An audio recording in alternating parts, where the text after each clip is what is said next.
with a very basic mindfulness of breath meditation. So bring our awareness to our breath. And so you'll notice as you breathe in and out that in the space above your nostrils, the space above your upper lip, in the nostril area, you'll feel the sensation of the air passing over the skin.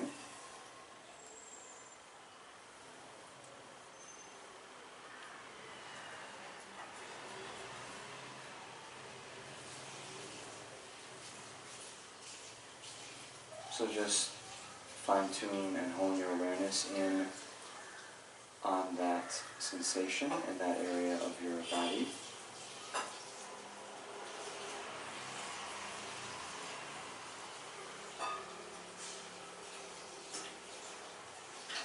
And here just work with the natural breath as it is. We're not trying to have a long breath or a short breath or count for a number of seconds, but rather just the natural breath as it is.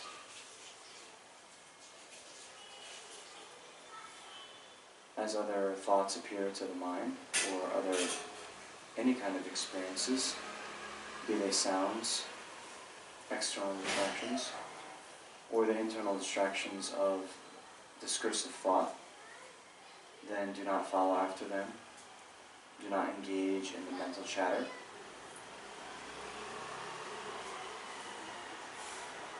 Rather, try to keep your mind's attention on the object of meditation, the breath.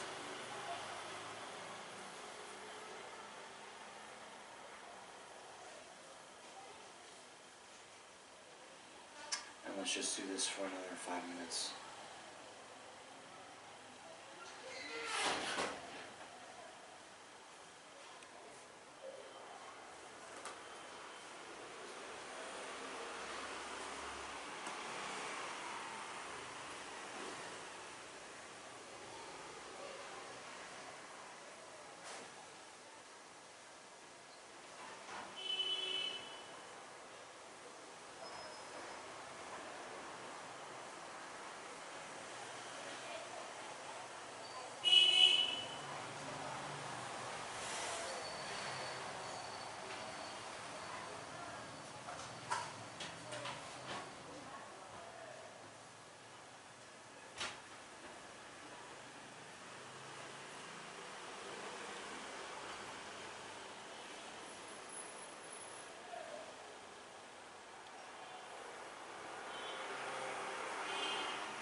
So slowly come out of the meditation and bring your awareness back to the room.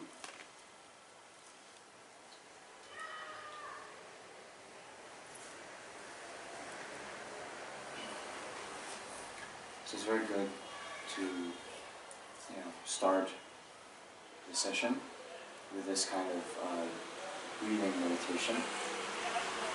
The mindfulness of breath meditation is said to be particularly effective in calming the discursive thoughts, the perpetual thinking and chattering that is going on in our minds. So normally, at the beginning of the session, it's very important to develop a very virtuous motivation, right, for coming to the teachings, for meditating, for doing one's practice. But if we are very busy running around, right, then to conjure up a virtuous thought is very difficult. So to first using the breath, which is a neutral object, to meditate on that, gets our mind a bit of space, a bit of calmness, and then from that we can cultivate a virtuous motivation. So,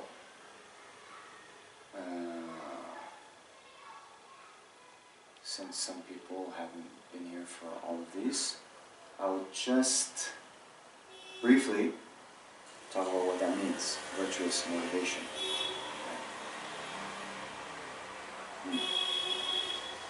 So, in general, what makes an action virtuous or non-virtuous is the motivation with which we undertake the action. So it is even said in, Liberation in the Palm of Your Hand, a great text by Pramukha Rinpoche. He gives an example of one action of giving charity, right? Giving charity.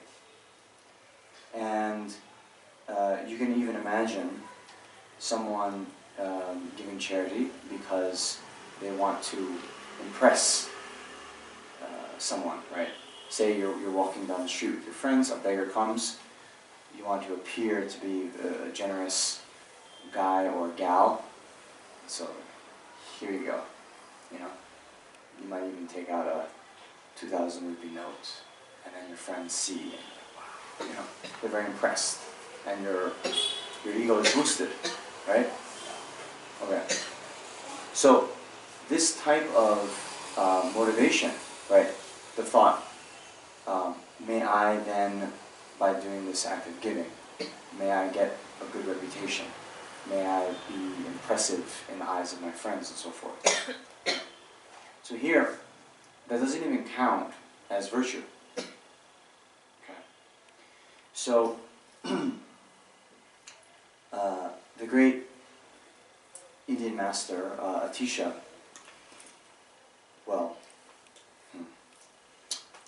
he talks about the so-called three types of beings, three types of persons, right, who are engaging in spiritual or dharma practice. Right? And so what he says is that the minimum bar with which we have to meet, minimum standard which we have to meet in order for our practices to become virtue, is that they have to be fundamentally oriented toward preferring the next life over this life. Understand? So, more important than the happiness of this life is what is going to happen after we die. Because, all of us here, we might live, another 60 years maybe. Some of us a lot less than that, right? At most, maybe 60 years. Some of you ones, right? But our future lives, what happens after that is endless. Right? So, seeing that all of the so-called, worldly preoccupations good reputation, money, wealth, power, even having a lot of friends, having good reputation and so forth. Well, as they say, you can't take it with you. And at the moment of our death, then all of those things do not continue with us into our next life. But what does continue is the imprints or the seeds of the actions that we have performed. Okay? So, you know, the Buddhist view of karma, right? So, again, karma is defined as the mental intention, actually. You know. So, seeing that, you know, the kind of worldly concerns, fame, possessions, reputation, and so forth, are ultimately without essence, right? And that what we will continue with on to our next life is only the virtuous or non-virtuous imprints we have in our mind, right? Then the sort of so-called initial scope, or the person of lower capability, right, in terms of their spiritual practice, they set as their primary goal to abandon non-virtuous actions as much as possible, and to develop virtue as much as possible, so that they can get a good state in their next life.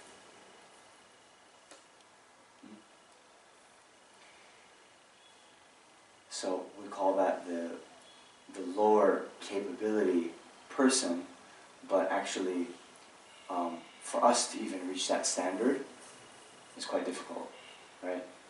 If we're very honest about the actions that we've done today, how much of our time, energy, effort has gone into, well, really trying to seek out some good state in our future life versus what we've done just for the comfort and benefit of this life. You tell me. Okay. So, continuing, right? So Atisha, you know, what he talks about is these are kind of more and more encompassing motivations with which we can undertake the practice. They're not contradictory, right? So when we then talk about the medium capable person, right, then they still see everything that the small capable practitioner sees. But then they go one step further and they say, well, even if I'm successful in that practice of abandoning non-virtue and accumulating virtue, okay, what will happen? Okay, I'll get a good rebirth in my next life. I'll have, you know,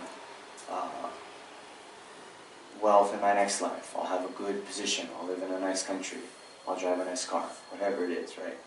They'll experience some, you know, benefit. But then the question is, what after that? You know, I'll get a good rebirth in my next life, but what about the one after that? You know? So,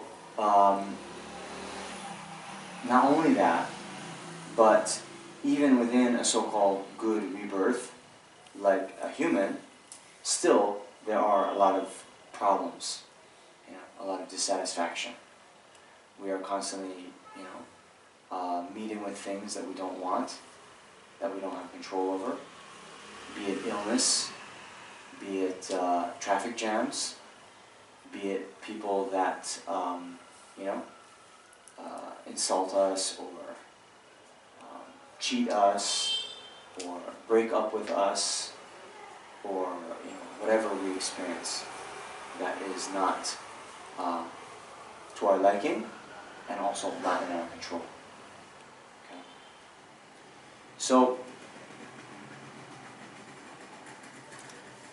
this medium capable person, you know, they not only just want a good state or a good position in the next life. But they inquire into this whole kind of what we call samsara, or the cycle of existence, which is we define as the cycle of uncontrolled rebirth that is propelled or projected by our own karma and our own klesha, or afflictive emotions, delusions. Okay. So, why do we experience all these various problems? Right? It's because we're in samsara, fundamentally. Okay? Everything that we complain about, it's not,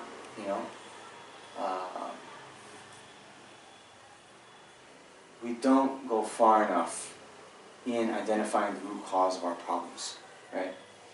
We, if we think, okay, I'm unhappy because I'm poor, or I'm sick, or, my boyfriend left me, right? Then that's still not going far enough, right? Fundamentally, because we have this type of mental and physical continuum that is contaminated by the afflictions and our own karma, we are bound to experience one type of unsatisfactory situation or another. So this middle capable person, really inquiring into the nature of our own existence, sees that as long as they are in this cycle of uncontrolled existence, they're going to experience one kind of problem or another, and then they inquire, what are the causes? Why am I in this situation? Full stop. And then they see that the karma and the afflictions are the root causes that act as the fuel to repel us in samsara. And therefore, just like the lower capable being, right, wanting to avoid suffering in the lower realms of existence, then inquires into the causes of that, sees that it is non-virtuous actions, and therefore abandons non-virtue, right? In the same way, the middle capable person, wanting to be free of samsara, inquires into the causes of samsara, and then strives to abandon those. Okay? So here, this concept of cause and effect is, extremely important. It comes up again and again in the Buddhist context, because if you do want to experience a certain kind of result, you need to cultivate its cause. On the other hand, if you don't want to experience something, then you also have to abandon its cause, right? So both happiness and suffering have their own respective causes, and so forth.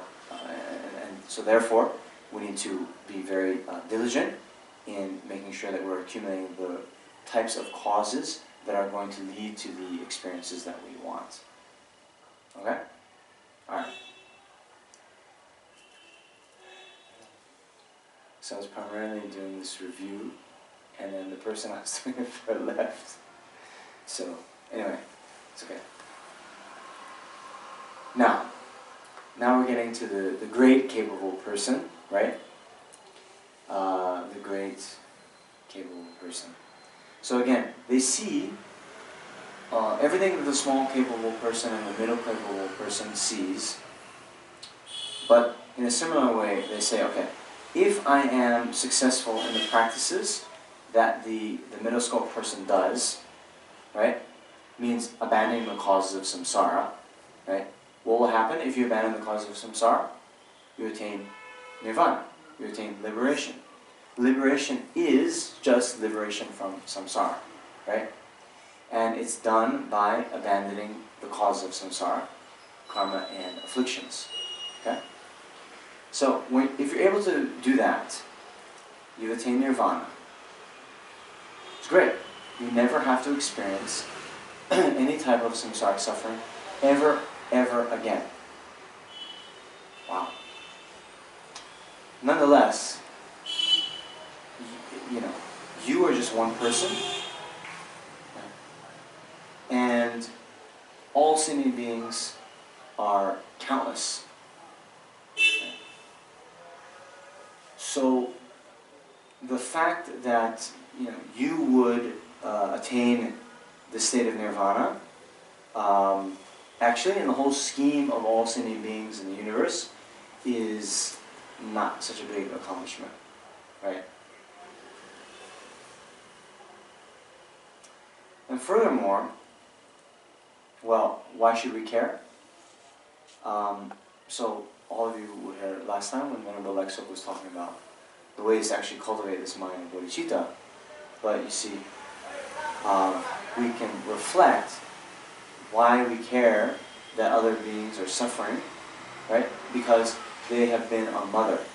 They have been very kind to us in the past. Since beginningless rebirth, we've cycled in samsara, and every time that we've taken a body, like this in the desire realm, we've had a mother who then took care of us, cared for us with tremendous kindness. So now, if we just go after the goal of our own personal liberation and sort of attain this state of personal peace, and leave the other sentient beings, who by the way have been so kind to us in the past, right? Leave them suffering in samsara, well,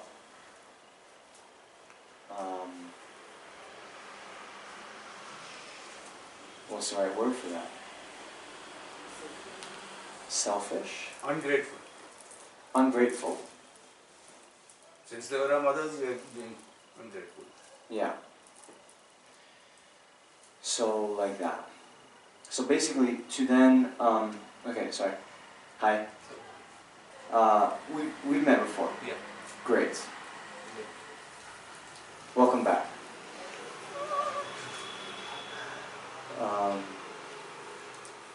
Okay. Ungrateful. And therefore, not something that we want to do. So, the great capable being then is willing to forego one's own personal nirvana, one's own personal attainment of liberation, right? To strive for another goal entirely, which is full enlightenment. We talked about this last time I was here, but there is a difference between the mere attainment of nirvana and full enlightenment. Whereas the Buddha is fully enlightened, his, to ordinary appearances, his great disciples like Shariputra, Ananda, and so forth, they just attain the state of personal liberation. Okay?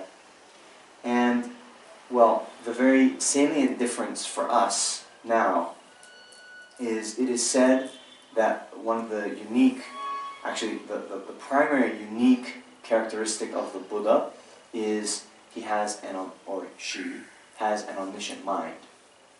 Okay? Tamche Kempa, meaning knowing all phenomena. Okay? So why is this important? Right? This is important because, you see, if we want to benefit sentient beings, okay, the real way to benefit them is to help them uproot their suffering, right? And their suffering is caused by their afflictive emotions, their klesha, and their karma, right? So as it is said in one sutra, that the Buddhas do not wash away sins with water, nor do they remove sufferings with their hands, nor do they transfer their realizations to another mind stream. But the Buddhas liberate sentient beings through teaching reality, suchness. Right? Right? So when we go back into the cause of samsara, and we say it's karma and afflictions that is the fuel that turns turns the fires of samsara, right? Actually, the primary among the two is afflictions. And of the various afflictions, the root of it is a fundamental misapprehension or misconception about the way that phenomena exist. The way that phenomena, both ourselves and other phenomena, the way that they exist. Right? So the way they exist is actually very subtle in nature. Right? And by the way, the way things are appearing to us right now, they don't exist in that way at all. Okay? Well, this is my introduction. So anyway, just we'll get to that more in detail, right? But see, things are appearing to us now because they're tainted with these imprints of the ignorant mind that grasps on to the true existence of phenomena. Okay? But things don't exist in that way at all. But they appear to us, and then we grasp onto the appearances as being real, as being, reflective of how things actually are. Right? And then because of that, just to give a little hint about how that then gets us into trouble, is, you see, we do have an appearance of, the attractiveness of whatever it is coming from the side of the object. Right? It's like there's beauty or attractiveness there on the object, established, from the object's own side. Right? Then, because the beauty is there, the attractiveness is there, right? Then we want it. We want to possess it. We want to, cling on to it. We get mad if someone tries to take it away from us, and so forth, right?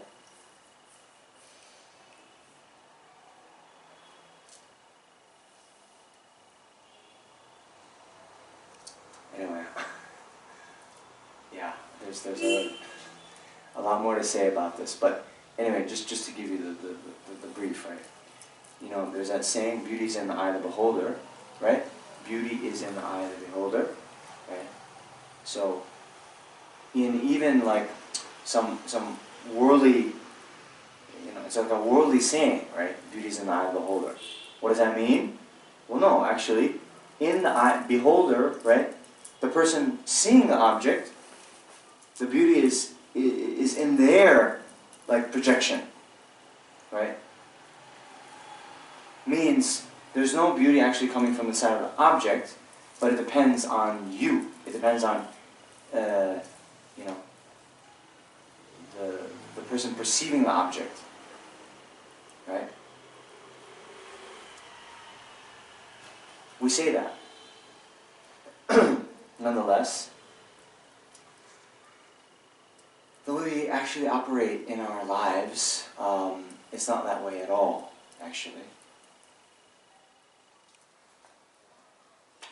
Anyway. So that is the kind of crux, okay? Why am I even talking about this? I'm talking about why the Buddha's quality of omniscience is important for us now, right? It's important for us now because the root of samsara is a very subtle type of ignorance that clings on to a mistaken notion of the way that phenomena exist. But the way it exists is so subtle, right, that when we try to analyze, it is, like a razor's edge, right? Where on one side we have a real danger that if we refute too much, if we say, oh, beauty, what? There's no beauty coming from the side of the object? Well, then there's no beauty. Right? We might even say, well, then there's also no statue. Right? Nihilism. Nothing exists. Right? That's actually a wrong view. Okay. But, actually most of us aren't in so much risk of that. Where we are firmly, encamped, permanent resident, is the other side. the view of eternalism, permanence. No, the beauty is there. Look at this, you know, from the side of the object, right? So it's actually neither of those two, but to find the so-called middle way is very, very, very difficult, like a razor's edge. You refute too much, you fall into nihilism. You refute too little, then you're clinging on to some notion of existence from the side of the object. That's eternalism. Right? So now, right,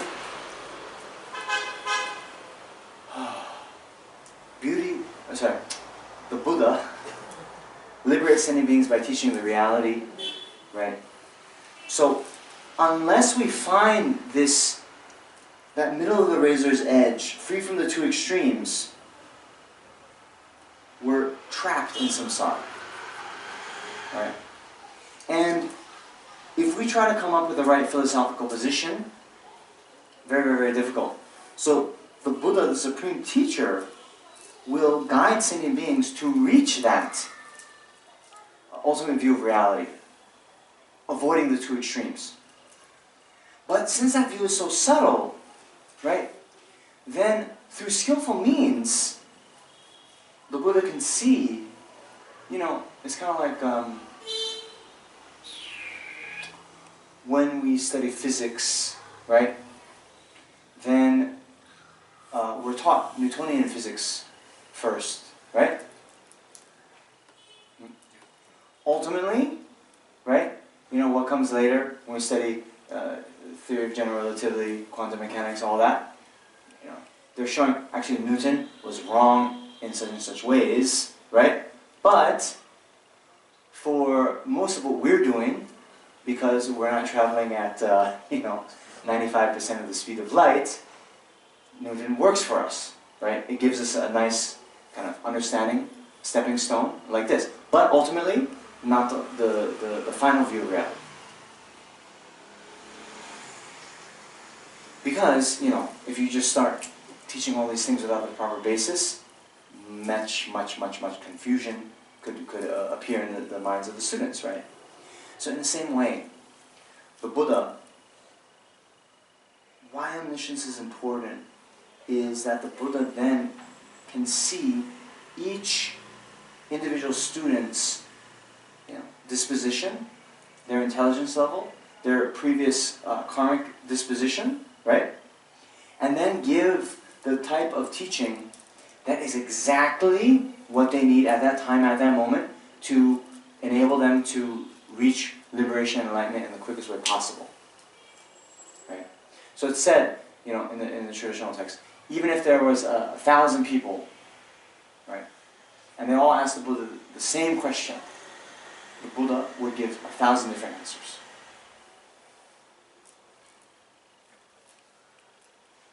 Based on the needs of the disciple. So this, right, is why you need omniscience. You understand? Really? You need to become enlightened so you can benefit sentient beings in the best way. You can't liberate them for them, right? You know, that's impossible. Otherwise, we'd all be enlightened already, right? But you can say, you can judge the person, you can see, and then guide them in the most effective way. Okay? Anyway.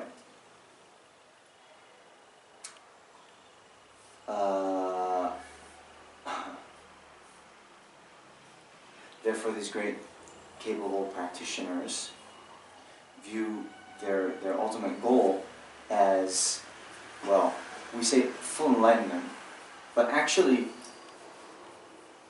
enlightenment itself is only means to an end. Hello? Enlightenment is only the means to an end. The end, the real goal, is to liberate all sentient beings from suffering, actually.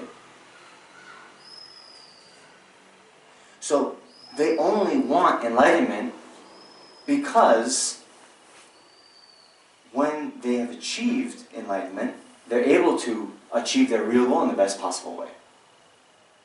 Right?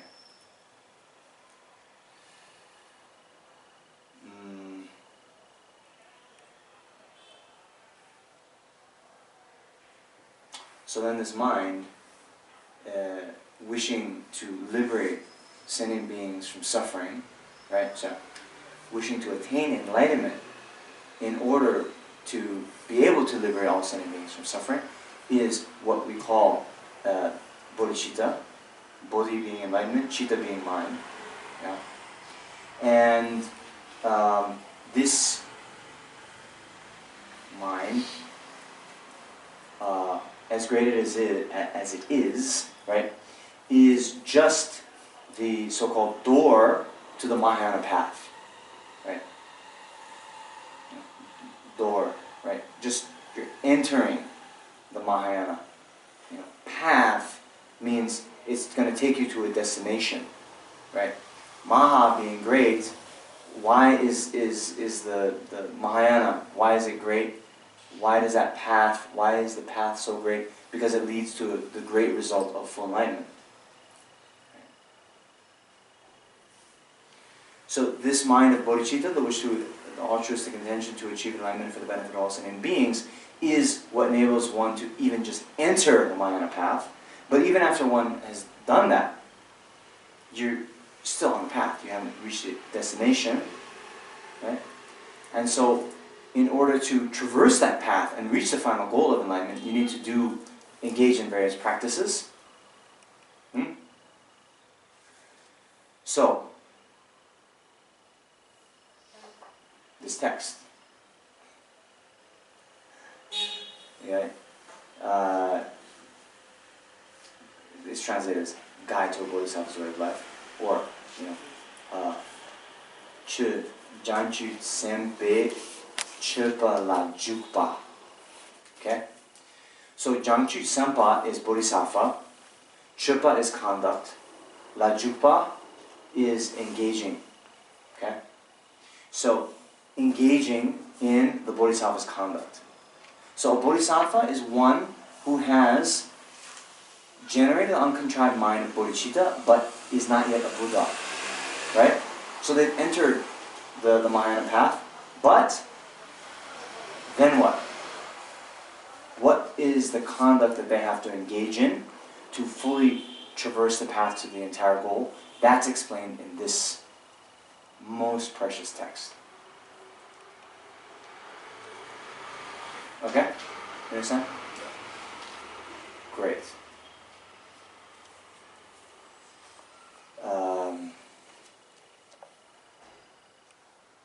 I'm very happy with that summary, by the way.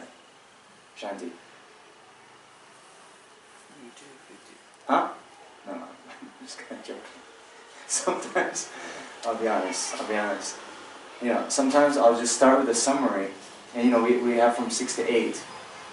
And then I'll look up when the summary's done, and it'll be like 7:45. I'll be like, oh man. It's 6:45. I mean, it's important, right? Because, by the way, don't think like,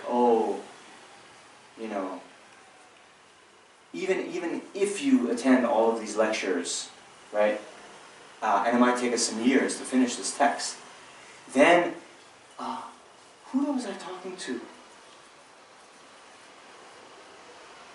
I think His Holiness the Dalai Lama gave this commentary at some point. Oh man, I totally forget the details about who it was, but actually that's probably better.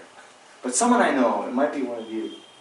Then I was talking to, and the Dalai Lama was talking, was going to teach on this text, and they said, "Oh no, but I've already received teachings on that text before. I'm not going to go this year."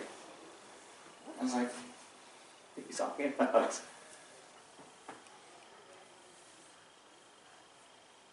The question is, are you enlightened? Are you a Buddha?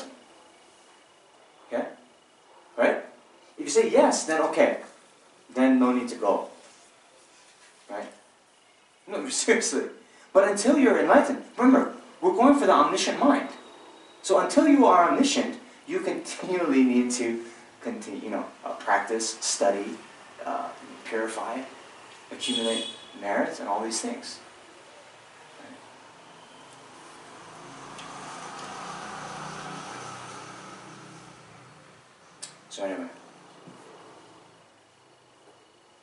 Ravi, you have a question? Yes. Here, Venerable is saying entering the Mahayana path. Does it mean means like somebody who has already crossed the path of no more return, or crossed the 8th bhumi? Neither. Neither. Yeah, hold on, okay. So, okay. There's a lot of terminology he threw in there, okay, but what I was talking about at the beginning, this mind of bodhicitta, right, is the door to the Mahayana path. Which means, when one has achieved uncontrived bodhicitta, then one has entered the path. That means path of accumulation. Okay? Right? So then, sorry, you'll learn more about this later, but in general, this path, right, although they say it's path, it really is just different realizations in one's mental continuum, right? It's not that you're, like on an actual road somewhere, okay? But there's certain realizations that come, during the training. You train, you meditate, and then you realize something, okay? And then when you have that realization, they then say, okay, now you reach this stage of the path, right? So there are 5. The first is the path of accumulation. Means you've just started your accumulation of the causes for enlightenment. Okay. Now let's actually, let's do this a bit brief. Okay. Next, the path of preparation. Okay. Now, the next after that is called the path of seeing, because you see for the first time the ultimate nature of reality directly. Okay? Remember, the root of samsara is a fundamental ignorance that misapprehends the way that our self and other phenomena exist. Right? It's a wrong view. So, the reality, okay, is not how things appear to us, but we can come to understand the reality, but necessarily we have to first do it through an inferential cognition. Inferential cognition means using reasoning, analysis, right? Compared to your eye consciousness that views the stick, there's no reasoning, there's no concept. There's a direct appearance, okay? So this ultimate nature of reality, or shunyata, we first realize it through inferential cognition, but even after that we meditate, and then we get a direct perception. That's the path of seeing. So the path of preparation, what is it preparing for?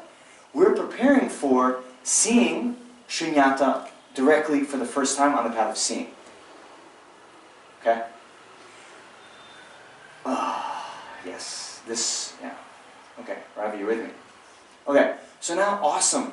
You've seen reality directly for the first time. But you still have a long way to go on the path. Because these predispositions of ignorance, right, are so strong. We've been habituated from them, since beginningless time, that we need to, even after we have a direct realization of emptiness, we have to meditate again and again and again and again and again to fully uproot not only the potential for that ignorance to arise again, but even the subtle stains that they leave on the mind, which actually cause things to appear to us as being truly existent. You understand? There can be 2 things, right? Remember I was saying, all the things that appear to us, they don't exist in that way at all, right? Now, they don't appear that way to a Buddha. The Buddha has no mistaken appearances. But everyone else besides, everyone else who's not meditating directly on emptiness, that's a big exception. But everyone else, all of their appearances to their eye consciousness is mistaken. Okay? Alright. But even though you have a mistaken appearance, that doesn't mean you have to believe it. Right? Like, I don't know, your uncle did this thing. How do you do it? You do this thing and then you pull your thumb apart. right? It can appear like, oh, he's pulling his, whatever. I'm not, whatever. You know that one, right? So after you know, the first time you see it as a kid, it's like, what, man? But after you know the trick, it appears the same way. But you're like, I know that trick, uncle. Okay? Same thing, right? These great beings, after they have the direct perception of emptiness, they arise from the meditative ego voice, and it appears the exact same thing as it does to us. But no belief. They know the trick. Okay? But after having that direct realization of emptiness, keep on meditating. Eventually you can even abandon those latent kind of bakcha. How do we translate bakcha? Imprints of ignorance in the mind stream. And those imprints on the mind stream is the main obstacle to the omniscient mind. Okay? Anyway. So, Ravi. So then the fourth path is the path of meditation. Okay? Meditating on the direct realization of emptiness that you've already attained at the path of seeing. Then the last path, no more learning. Path of no more learning, that is synonymous with Buddhahood.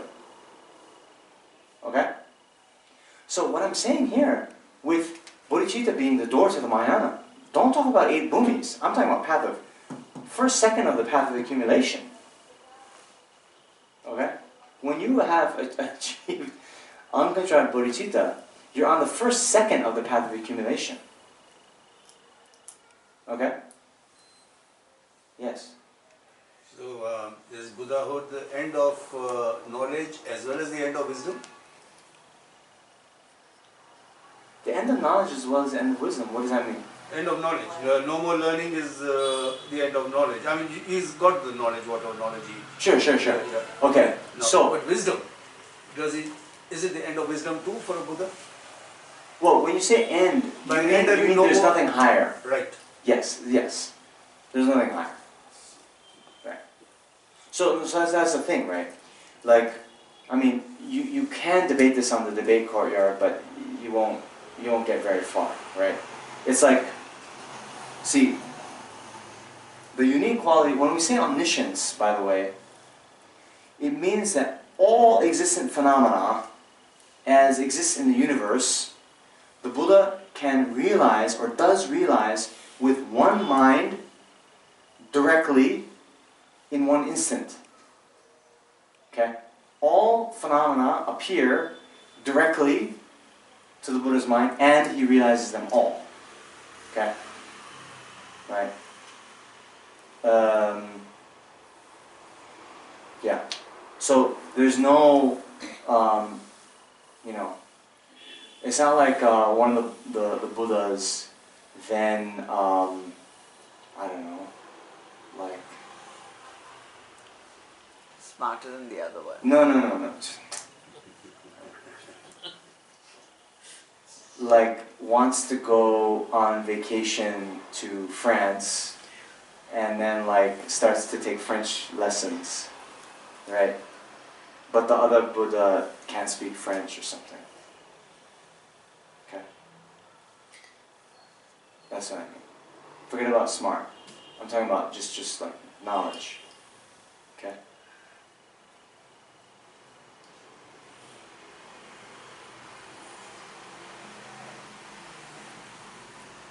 Okay.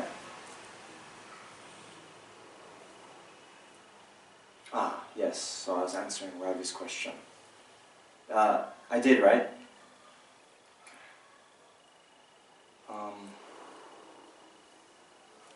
Alright. So anyway.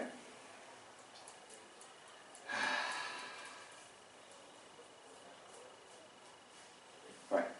So this text is about the conduct that a bodhisattva, someone who wishes to achieve enlightenment for the benefit of all sentient beings, what she has to do, the conduct that she has to engage in. Okay? So that is why we are studying this text.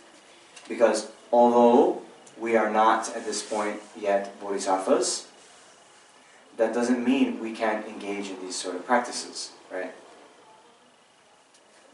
In fact, we should. Because the very way that we will become bodhisattvas is to start practicing these things now. And then through familiarity over time, then we develop more, how do you say, fluency, I guess? More familiarity with the practice, and then it becomes natural. Okay? So, way long. One question before we enter the path of Bodhisattva. You can ask. Thank you. Uncontrived renunciation leads to uncontrived bodhicitta. So this uncontrived renunciation, could you give me an example of that, please?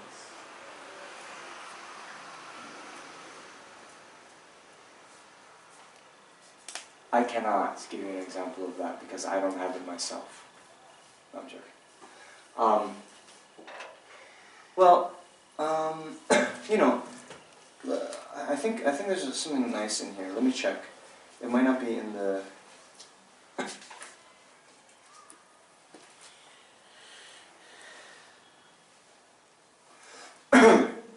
Okay. So if you turn in this gold book, you have this gold book. You turn to page 142.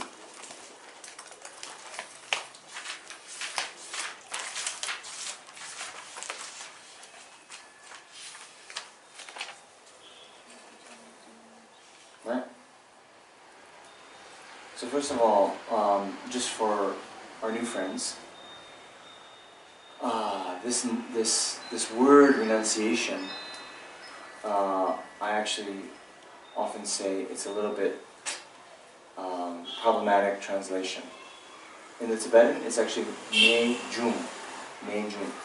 Ne is definite, jum means to emerge. Okay? So what it really means is to have a mind that thinks, you know, I definitely must emerge from samsara. Right? They translate it as renunciation. Renunciation is like, no, I don't want. Right? I don't want. See, if you do explain like, no, I don't want samsara, then it's okay. But in our own kind of worldly parlance, when we talk about renounce, it's like, oh, he renounced his possessions. He renounced, like, whatever, meat, right? It means giving up something, and we normally talk about, like, something good, right? He renounced all his possessions, oh, he, you know, right? So here, samsara is not good. That's the point, right?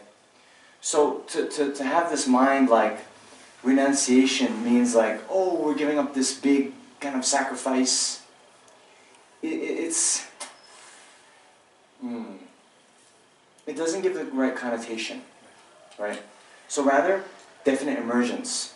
It's, you see samsara as being what it is. Problematic, full of suffering. And you definitely want to get out. Okay? So anyway, let me just go through this quickly. So, freedom and endowments are difficult to find and life has no time to spare. By gaining familiarity with this, the attraction to the appearances of this life is reversed. This, by the way, we're talking about the three capable beings. This is the main practice of the small school, the initial practitioner. Right?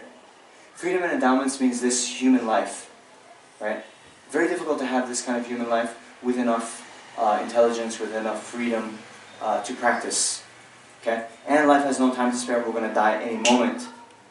When we think in that way, then our attraction to the appearances of this life, reversed. We no longer have. Okay. But now, the middle capable being, right? By thinking over and over again that actions and their effects are unbetraying, cause and effect, and repeatedly contemplating the miseries of psychic existence, attraction to the appearances of future lives is reversed. Right? This is what I was saying. That one will think, okay, even if I get a good rebirth in my next life, what about the one after that? Okay? So as long as I'm bound in this process of experiencing my karma without any control, I'm going to experience suffering sooner or later. Right? And miseries of psychic existence, falling from high to low, repeatedly casting off bodies, meeting with things that we don't want, sickness, aging, death, all of this is because we're in samsara. So then, even the appearances of future lives is reversed. So now, Saket, your question, right? The definition of having gained renunciation. When, by having trained in that way, there is no arising even for a second of attraction to the perfections of cyclic existence, and all day and night the intention seeking liberation arises, then the thought of renunciation has been generated. Okay? So there's two things, right? We have this word uncontrived, right? So we have the renunciation and then uncontrived renunciation. We have bodhicitta and uncontrived bodhicitta, right? So if we're saying bodhicitta is just the wish to achieve enlightenment for the benefit of all sentient beings, many of us, I hope, we at least have that mind arise, even though we might have to apply great effort, right? We might think, I want to attain enlightenment for the benefit of all sentient beings. I hope you guys have that mind come up sometimes, right? But it's with a lot of effort, right? It's, last weekend, or was it last weekend when Venerable Lexop was here, he guided you through all these different meditations, and step by step, okay, now you think about this, now you think about that, okay, and then you arrive at the end goal, which is to have that mind of bodhicitta, right? Which, I think I said this a few months ago, right? It's like, they call it Puram Tabu Semke, okay?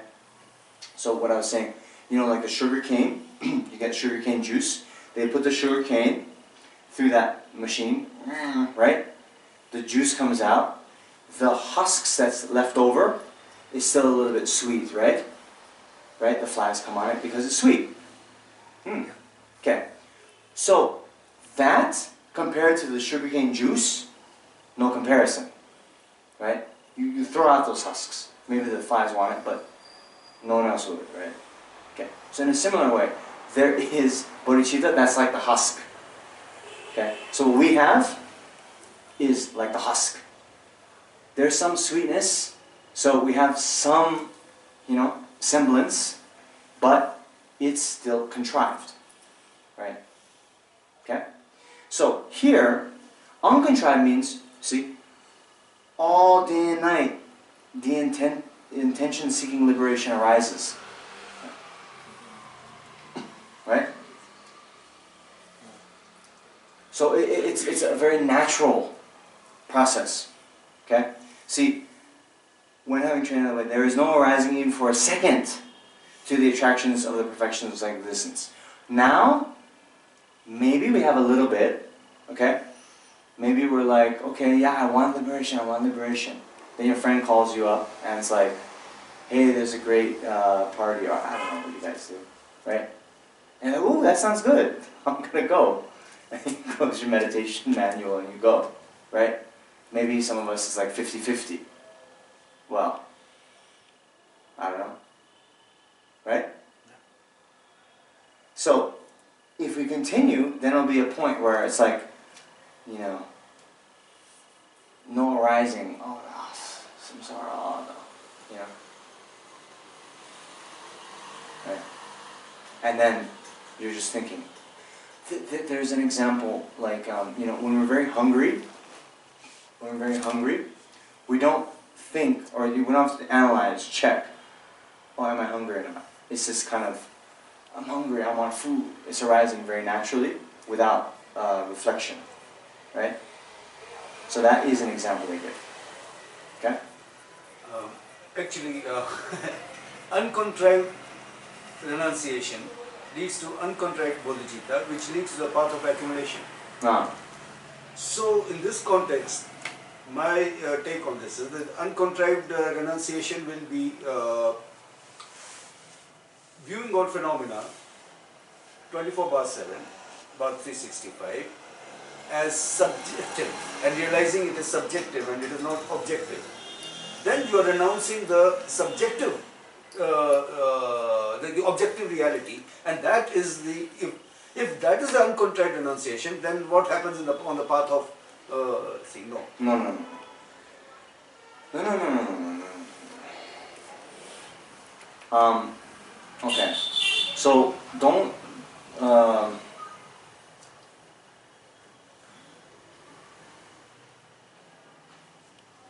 yeah. Don't confuse the two, okay? There's the method side, right? And the wisdom side. Okay? So you see, how to generate renunciation, there's nothing about emptiness here. There's nothing about objective reality, subjective reality. It's thinking over and over again about cause and effect, and thinking about the faults of samsara. The 3 types of suffering, the 6 types of suffering, 8 types of suffering, all that. Right? Okay? So there can be someone who has the mind of renunciation who believes all phenomena are inherently existent. Who believes all phenomena are truly existent. Right?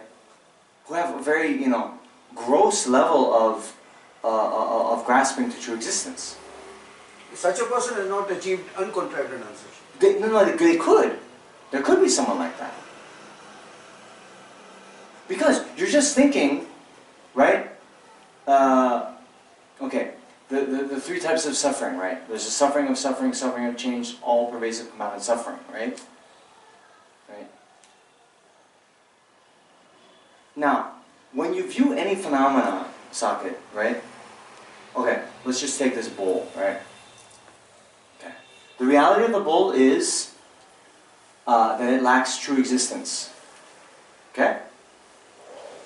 So you can view the bowl and say, oh, the bowl has true existence. Right? That's a wrong view. You can have a right view, oh, this bowl lacks true existence. Right? Or you can just have a mind that views the bowl and doesn't qualify if it's true or not true. It's just the bowl. Right? Undifferentiated. Okay?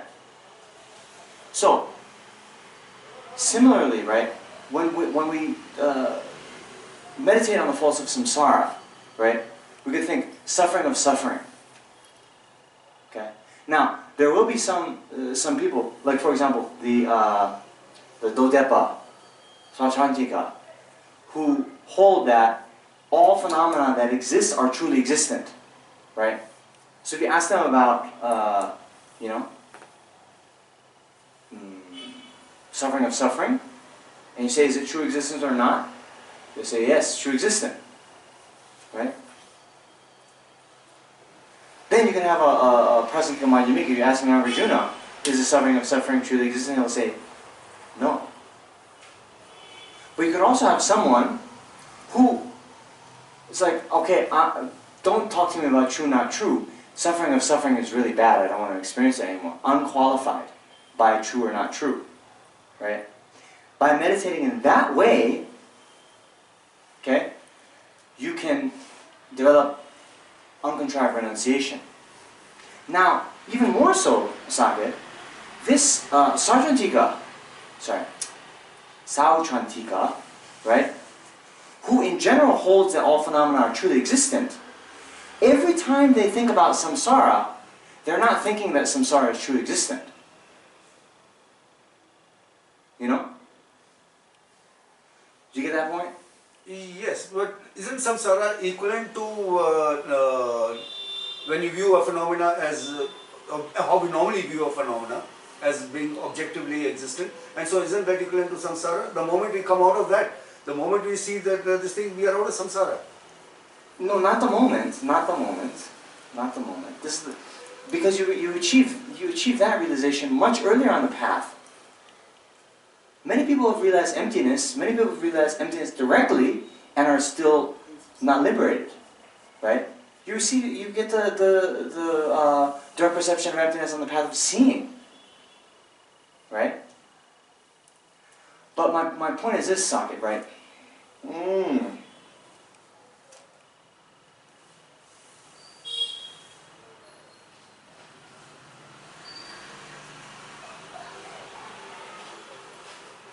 Let me put it in this way, okay?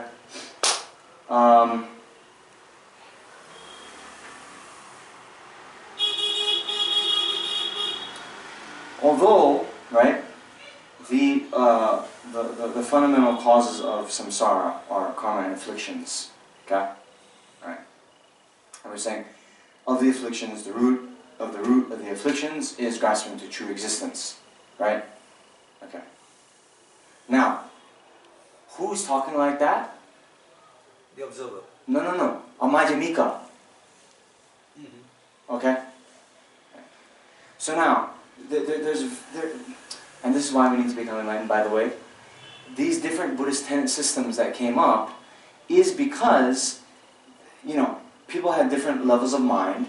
The subtlest one, so difficult to understand, that the Buddha taught kind of approximations, like the Newtonian physics, right? Good to a point, but ultimately needs to be transcended, right? Okay? So, see here, when I'm giving the general introduction, I'm doing it from the standpoint of Madhyamika, right? But there are other Buddhists. They'll agree when I say the root of samsara is karma and afflictions. They'll say yes. Then when I say the root of the afflictions is the grasping to true existence, they'll say whoa, wait a minute, right? Yeah. Right? Okay. So up to a point, those two tenet systems will agree. Samsara is, just characterized by nothing but, suffering, da-da-da-da-da. And they might even agree that when I say karma and afflictions are the root of suffering. Yes. Then I'll say, therefore, you need to abandon karma and afflictions to attain nirvana. Yes. Right? So meditating in that way, they can even get, a mind that wishes to be free from samsara. Right? But if they haven't identified the root of samsara, then they will never achieve it. But they can have the wish to achieve samsara. Achieve nirvana. You understand? Kind of. Well, just for my own path I was wondering, then where am I going wrong? Because in the question of attempting to attain the state of uncontrived renunciation, is it uncontrived renunciation of attachment, or now as you said, is something new to me, that is, here they are referring to renunciation purely from the point of view of renouncing worldly matters, worldly affairs. Is it just that? No. Whoa. That's the small scope renunciation. Exactly. That's not. We're in the middle scope. Yeah, in the middle scope, the true nature of the existence of a phenomena is the cause for the, not knowing the true nature of existence of phenomena is the cause for samsara on the middle path. No. Sorry. On the middle scope, sorry. No. So sorry. We have to be very, very precise. Okay. The grasping to true existence is the root of samsara. Full stop. We're not talking small path, middle path, any kind of path. Yes, but it's a cheapest. Yeah, but listen, so just be precise, right? So,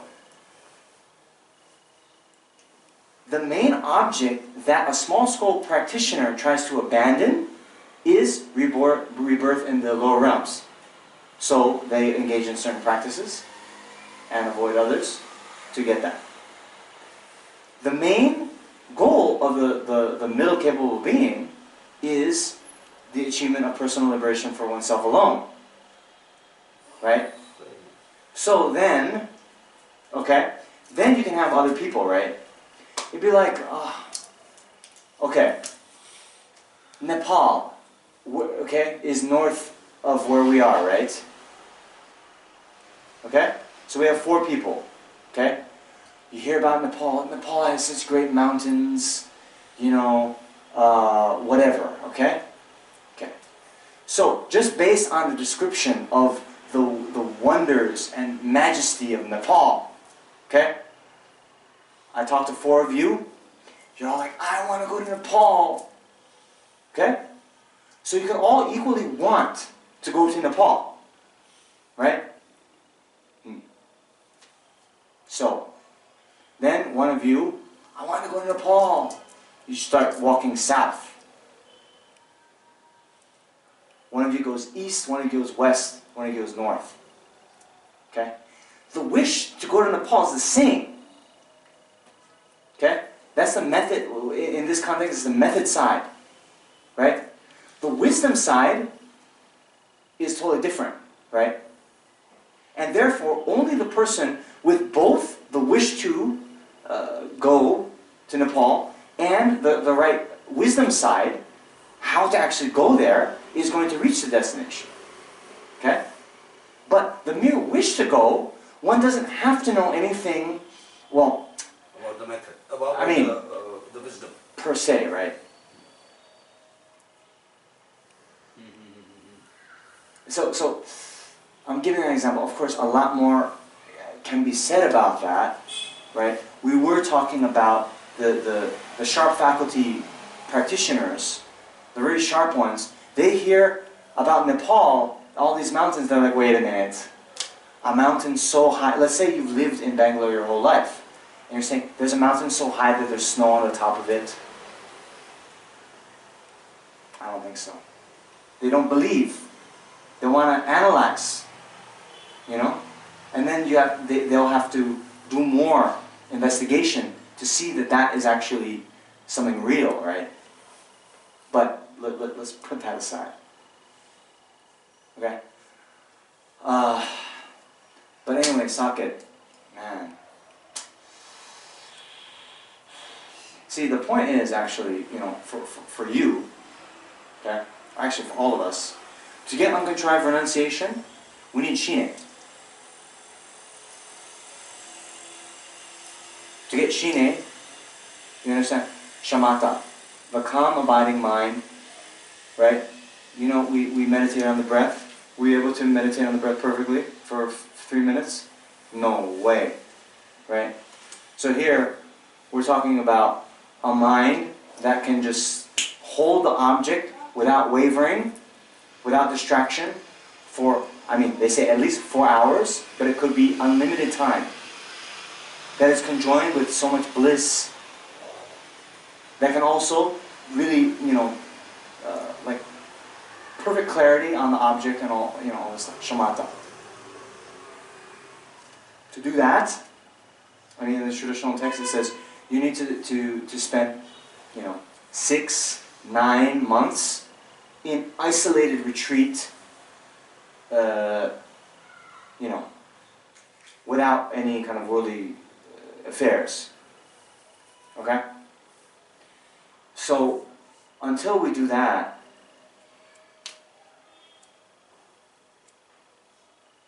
Okay, I got it. Do that.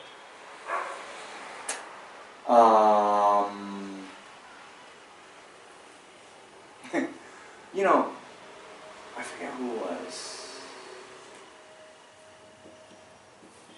One of Lami Geshe and Lama Zopa's friends. Maybe Geshe Rabton? Or I forget who it was, but a great Tibetan master. He said, you know, until you achieve shamatha, what you think is meditation, you know, is not meditation. You understand? Hello? Ravi, I think you understand. You know, oh, no, I'm meditating. What did you do at the beginning of class? Oh, I meditated. You know, what did you do before bed? I meditated. No way.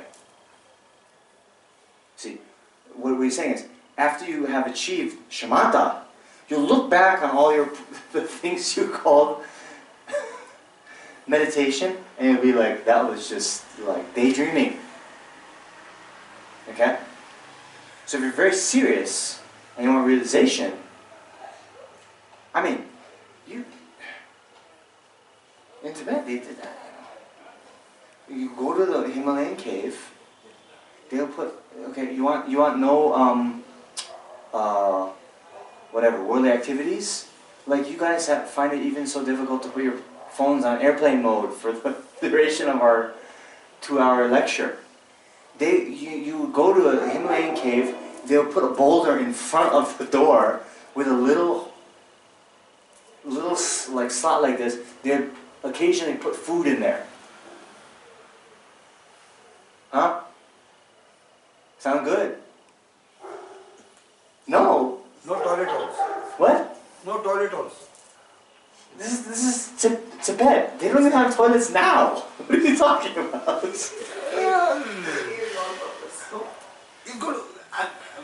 He's going to eat, right? Well, look, Sake. See, already that's going down the wrong direction. They will take special medicine. They don't eat food. Well, there is also that. But you see, no, it's very nice actually. Thank you, Sake, for being the example of this. We hear that, right? And then as our natural inclination, like,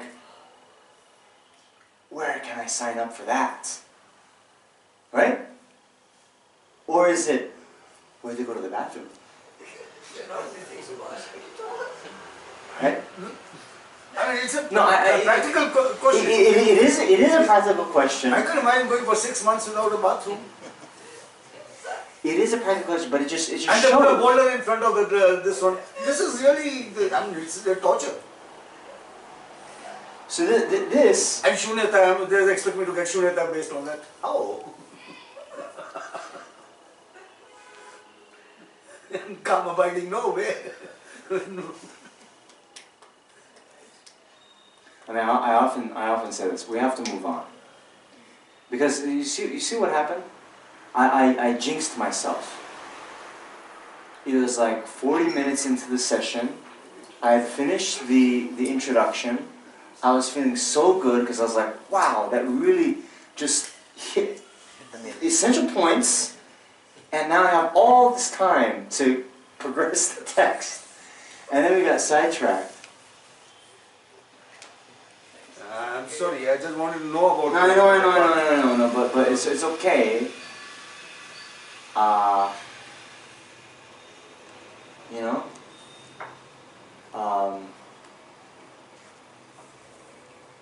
So what was I saying? What was I just saying? We were talking of... Sorry. So what I say, when these things come up, okay?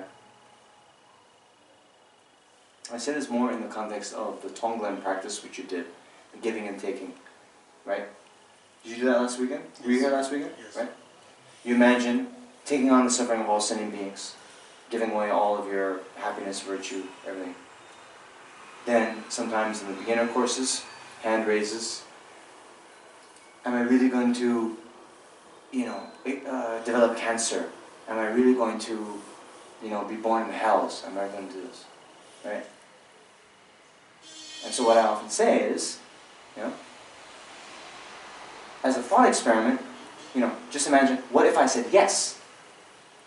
What if I said yes, you would, by doing Tonglen practice, you would take on the cancer of all beings, but you would get cancer. Would you do it? Yes. Then, great Sake. Okay. Some of us like, really? It's like we're a bit nervous, and then the teacher says, oh, but don't worry, you're not actually going to develop cancer. It's just a way to train your mind. Did Lexok say that last week? Huh? He did? Right? And everyone was like, okay. Oh, then I'll stay. I'll stay. Right? Right? So similarly, in this case, okay, regardless of whether or not there's a toilet in the cave or whatnot, right? If I were to say to you, Sake, I guarantee you spend 9 months in that toiletless cave in the Himalayas, you will attain Shine, right? Let's go tomorrow. So just hold. Yeah, okay, all right. That's my point. That's my point. Yeah. See, everything we need to use the Dharma as a mirror. Means see what's going on in our minds, see how we're these little things reaction like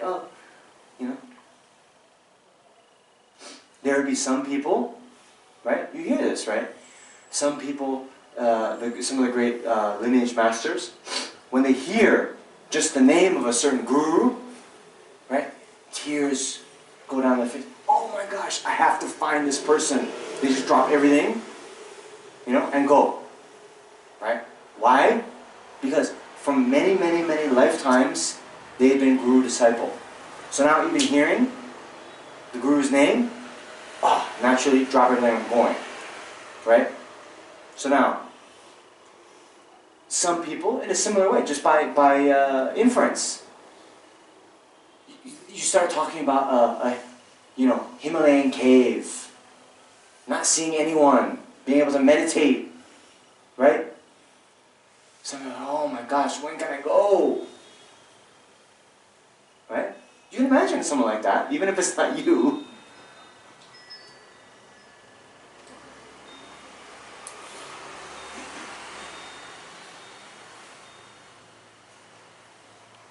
Whereas more the question is, more of the questions I'm getting is,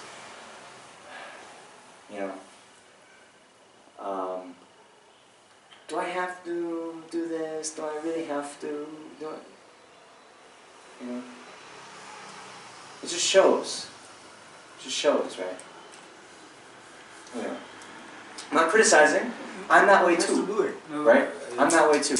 Don't just, but But actually, it's very interesting what you say there, because I know this is something that should be done for acceleration towards enlightenment. But a very practical, like if you're going somewhere, you're going to Delhi, let us say, or you're going to no, not Delhi. You're going to Congo. You're going to Congo. You have no clue whether the crocodiles will be stuck in the slippers outside a crocodile's mouth or some arrow shot between you. You're going to go ready. You need to go with some maybe a snake, anti-snake venom or stuff like that, or some things like that. So that's the reason. It's actually a very sincere question, because people who do spend 6 months, 9 months with a boulder in front of them, I can understand Aladdin's cave in that context, but really, practically speaking, it's a tough call. I would like to go there. You say, yes, Sagat, I guarantee you enlightenment, I'll go there. But they certainly are asked you this question again. Where's my pail of water?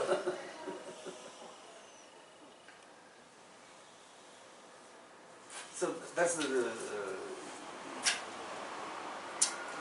Okay, anyway, right? We start where we are, right? None of you are going tomorrow, right? So Monday is okay. I'm saying none of you are going tomorrow because I'm giving a lecture tomorrow. Okay. Monday, I'm actually flying to Bodh Gaya, the place where the Buddha was enlightened. So we can travel together, right? I'll just riff on this a little bit more, right? You understand riff?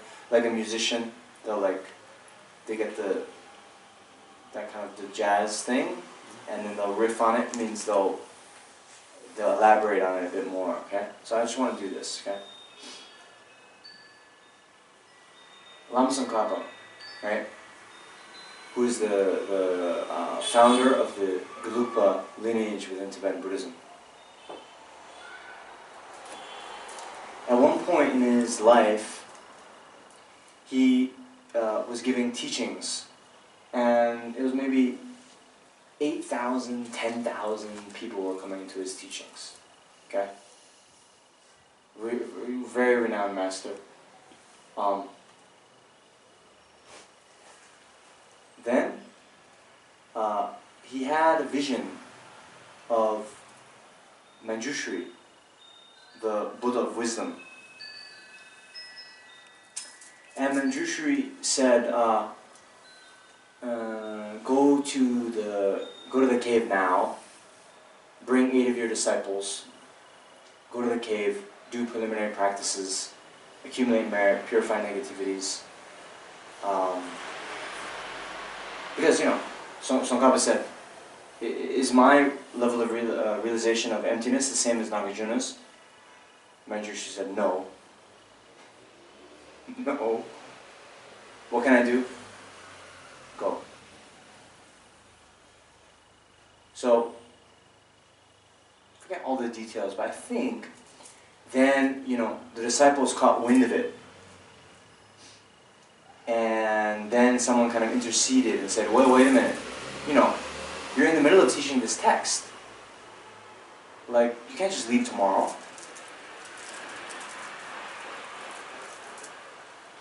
Maybe they even were like talking, maybe, let me check this. Lama Umapa, who also had direct vision of Manjushri, maybe he was then talking to Manjushri and be like, wait a minute, you can't just send him off tomorrow. He's in the middle of his teaching. We got to get to the good part, right? And Manjushri said, what? Manjushri here, I'm the one who's going to tell you what's beneficial and not, right? So go. So, you can imagine, right? Then, Lama Tsongkhapa asked 8 of his disciples, there's 8,000 in the crowd, he has 8 to come with him. Okay? Now, can you imagine the situation? You're there, Lama Tsongkhapa in the middle of teaching, out of the blue, says, okay, we're leaving tomorrow for this cave. Okay? Now, I just wonder, put it in today's context. Lama Zopa Rinpoche, as long as Dalai Lama, let's say one of our gurus, gives you the call tomorrow and says, okay, you know what? I had a direct vision of Manjushri, says I should go into retreat and take 8 of my disciples. Let's go tomorrow. Oh, sorry, I have to give 2 weeks notice at work. I mean, you understand? But he won't ask you also. I mean, he knows that you got to...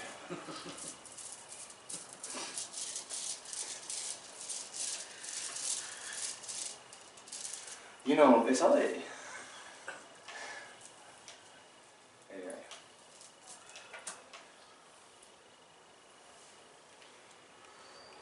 You get my point? Do you get my point? Don't look at the details. Every time you go to teaching, you don't get so... there's a time and a place for everything. And sometimes this kind of very sharp, discriminating wisdom you need. Right? But sometimes it's just, you get that feeling. You get the feeling. What is the point of what this person is trying to say to me right now? I get it. Okay? So please, do that.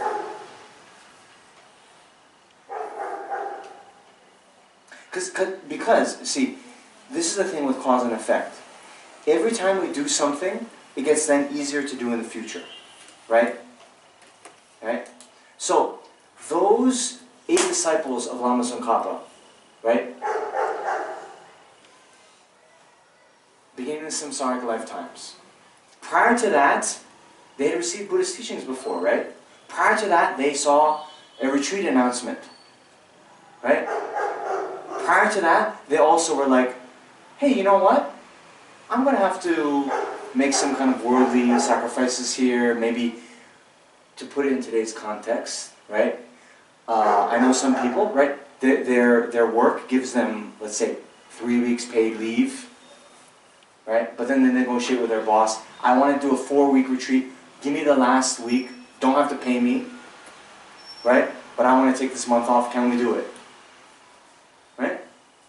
So they make some kind of sacrifice for their Dharma practice.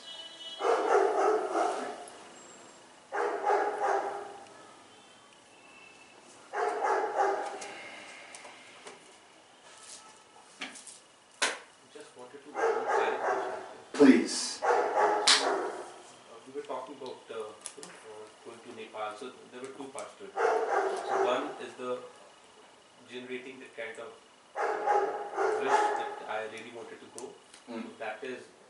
equal for all those 4 people. Right? Yes.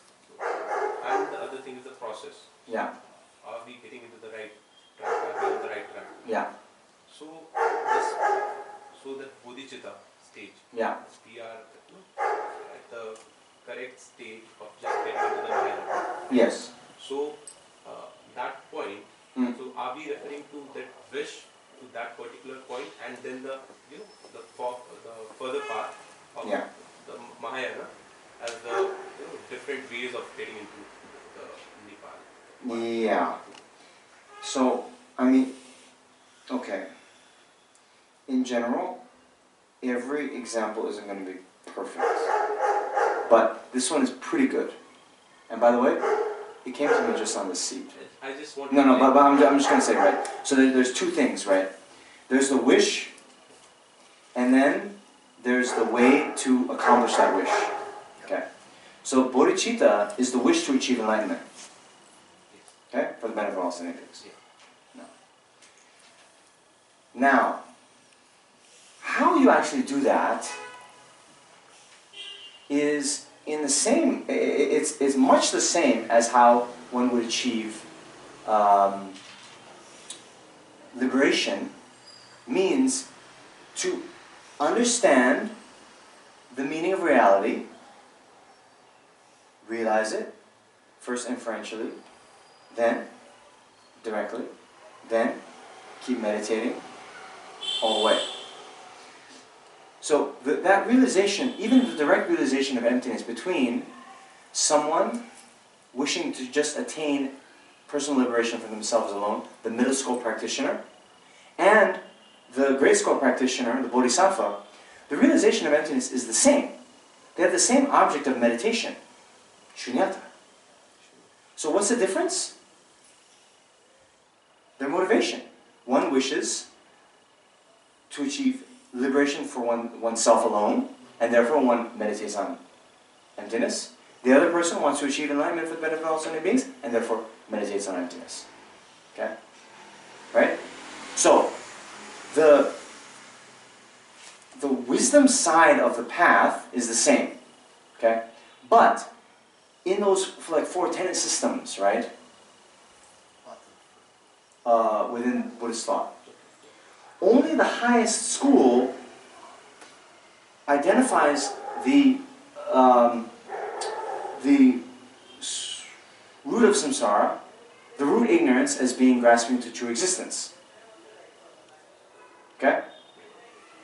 There's others that say, oh, you don't have to, actually there is true existence, so don't meditate on the lack of true existence, that's silly, because true existence exists. Right? Instead, you meditate on the lack of a self-sufficient, substantially existent person. I'm not going to define that term now. See, but you understand my point?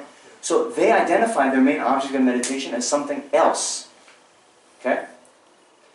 So, both of those people, they could have uncontracted bodhicitta, the wish to achieve enlightenment.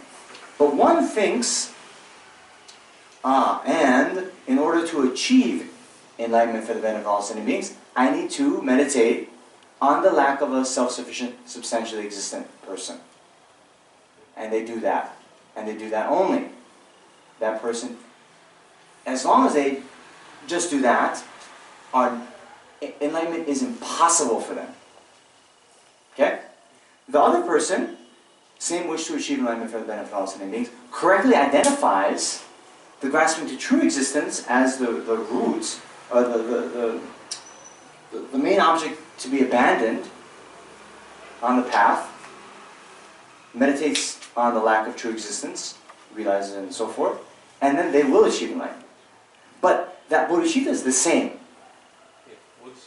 Bodhicitta is the same.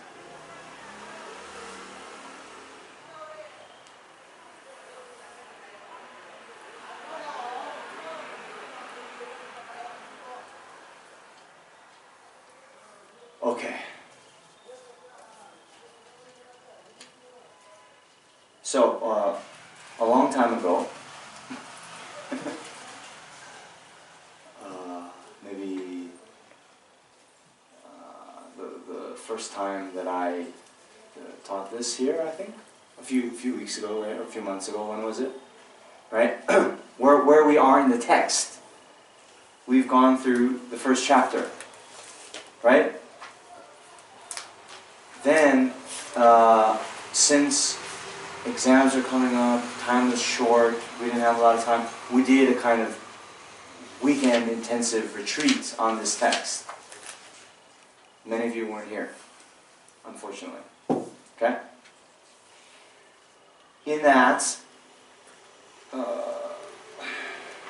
okay, so let's just now, we had the general introduction, now it's the specific introduction, right? How this text then is operating, there's the first chapter, the benefits of the awakening mind. Okay?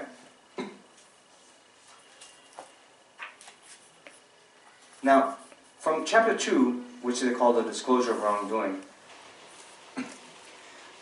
what it is actually is, this is the ceremony by which one can take the Bodhisattva vows. Okay?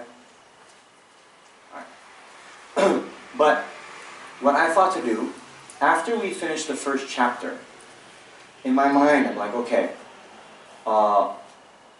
we were talking about the Bodhisattva's way of life, so how do we get to become Bodhisattvas? We have to generate Bodhicitta. How are the ways to generate Bodhicitta? There are these two ways, equalizing, exchanging self for others, and 7-point cause and effect instructions. So then in that weekend intensive, I thought I would go through both methods of how to generate Bodhicitta. And then, since we did Friday night, all day Saturday, and Sunday, I thought Sunday we could end by taking the Bodhisattva vows, those of us who are interested.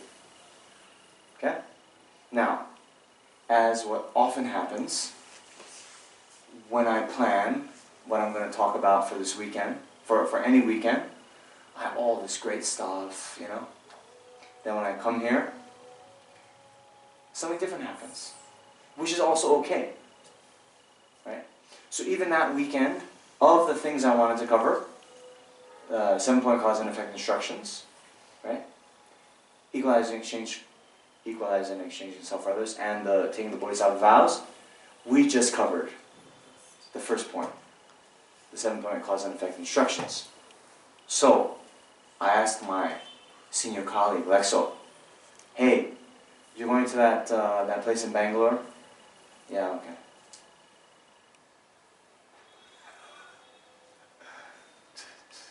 Okay, your turn, right? So can you please go through the equalizing, exchanging yourself for others? Now, he did that. Okay? So now what I thought to do is go through the ceremony for taking the Bodhisattva vows. That is explained in a great level of detail in this text, which I also covered last time. This is the Lamrim Chenmo, the great stages on the path to enlightenment by Lama Tsongkhapa, who I mentioned is the founder of the Bylakuppe lineage. So in this text, he's talking about the ritual for adopting the spirit of enlightenment. What I planned to do for tonight, which I don't think we're going to do. But I thought we would do it tomorrow, not today. Yeah. Because I have to leave. Yes. But what I was going to do today is explain the various parts of the ritual, and then tomorrow we can actually do. But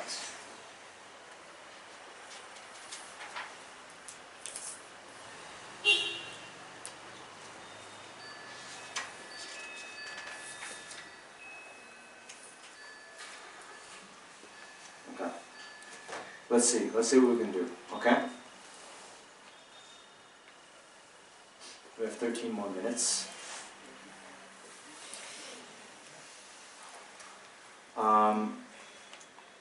Okay, so first of all, actually, maybe this is worth mentioning, because some people, we have a, okay.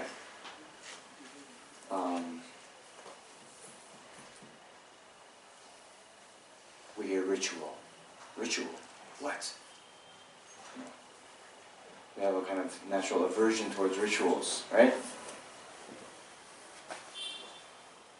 So it doesn't have to be that way. And actually, I'm not sure ritual is the right way to translate. Okay? But it's kind of like this. When you make, good evening, good night. When you make a public commitment to doing something, right? It goes a long way to help you do it. Right? They say, right? If you want to quit smoking, you tell all your friends you're quitting smoking. Then what happens? If they see you lighting up, they'll be like, what the heck? You said you were going to quit smoking. Right? So that kind of peer pressure helps you actually achieve your goal. Right? Where you say, I'm going to lose whatever, 5 kilos by beach time in Goa. But I'm not looking at you, man. It's okay. Okay? Right? Then, you say that, you make a public commitment, they see you eating the chips and ice cream. They're gonna be like, come on, guy, what are you doing? Okay? Right? So this is just skillful means for you to achieve the goals that you want to achieve.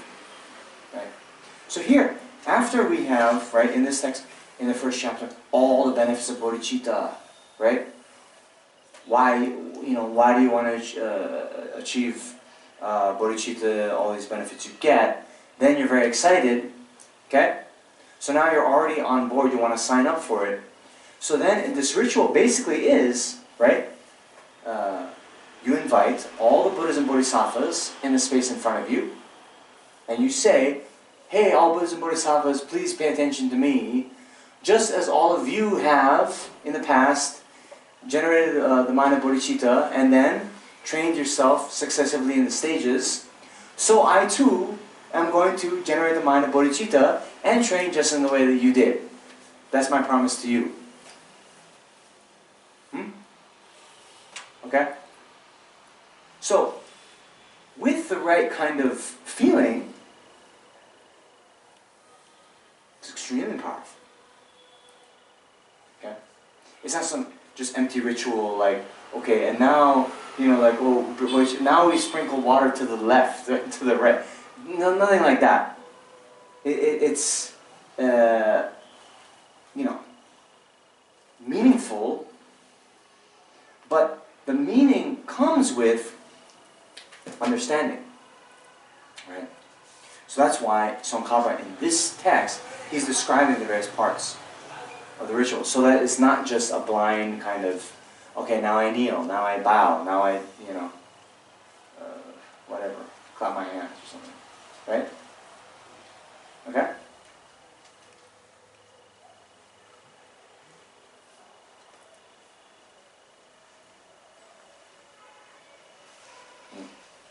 So anyway, this text goes through different outlines, and it says how to adopt the spirit of enlightenment through its ritual.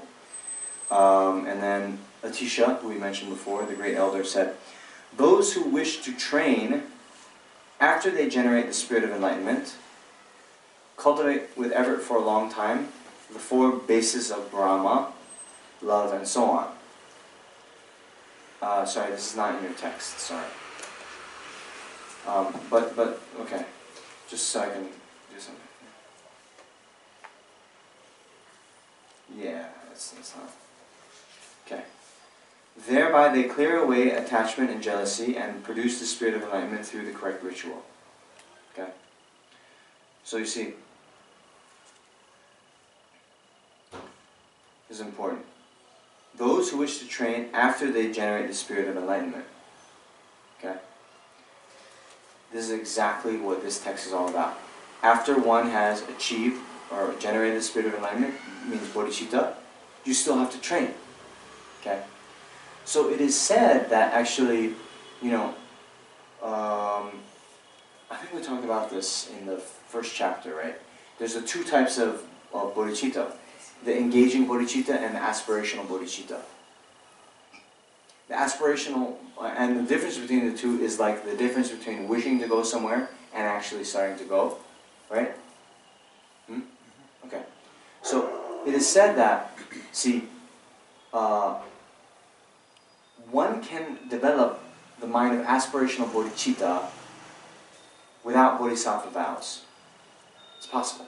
But in order to have engaging bodhicitta, one necessarily needs bodhisattva vows. Furthermore, actually, to become enlightened, you need to take these engaging bodhisattva vows. Okay?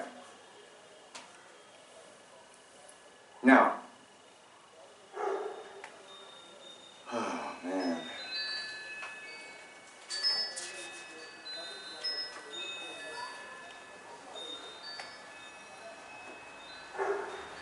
Okay, I'll just do what I can in the time allotted. Okay, we'll get to it tomorrow. The things I wanted to cover. Okay. Anyway, so those who wish to train after they have generated the spirit of enlightenment. That means even after, if you have achieved the spirit of enlightenment without bodhisattva vows, right? You then need to take the bodhisattva vows, to progress your path, right? But even if we don't have uncontrived bodhicitta, and we just have the sugarcane husk-like one, we can still develop bodhisattva vows. We can still take them. Okay? We'll get to that later. Okay. So cultivate with effort for a long time the four bases of Brahma, love, and so on. So this is the so-called four immeasurables: immeasurable love, immeasurable compassion, immeasurable joy, and immeasurable equanimity. Okay? Thereby they clear away attachment and jealousy and produce the spirit of enlightenment through the correct ritual. So then, Tsongkhapa's commentary. Once you have trained your mind in this way and have firm certainty about developing the spirit of enlightenment, take part in the ritual for adopting it. So now the explanation on how to adopt the spirit of enlightenment through its ritual has three parts. Okay, first part. The first part has again three parts. Attaining that which you have not attained. Okay? That's the first part. That has three parts. The person before whom you adopt the spirit of enlightenment. Okay? So in any kind of these rituals, there'll be a master, right? From whom you take the bodhisattva vows. Okay? So, aside from saying in his stages of activities of the Guru that the person before whom you adopt the spirit of enlightenment should be a master who is qualified, the great elder, means Atisha, did not elucidate any further. Okay, what does that mean? So, when Atisha in his text, when he talks about from whom you should attain the bodhisattva vows, he just says from a master who is qualified, but doesn't give any more details.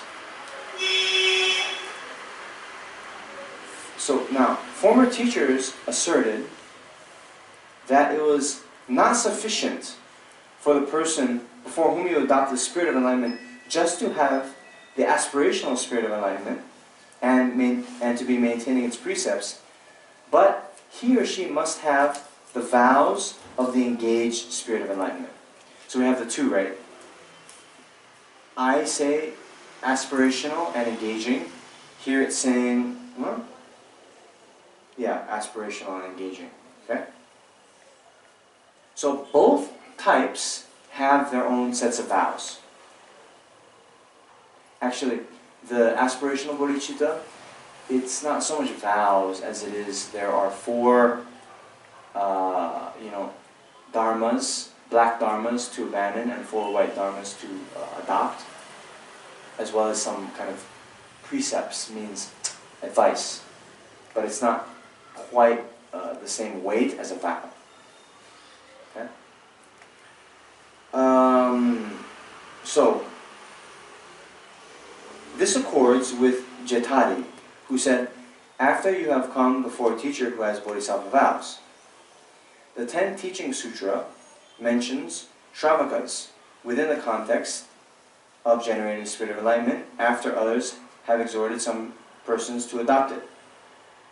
This is said in reference to persons being exhorted by others to adopt the spirit of enlightenment after Shravakas have encouraged them and created in them a sense of disenchantment with cyclic existence. The Shravakas do not perform the ritual. So, Shravakas, do you know that word? Literally it means hearer, right? So here in this context, what that means is someone who is just interested in personal liberation for themselves alone. Okay? Yeah, they're not Mahayana practitioners.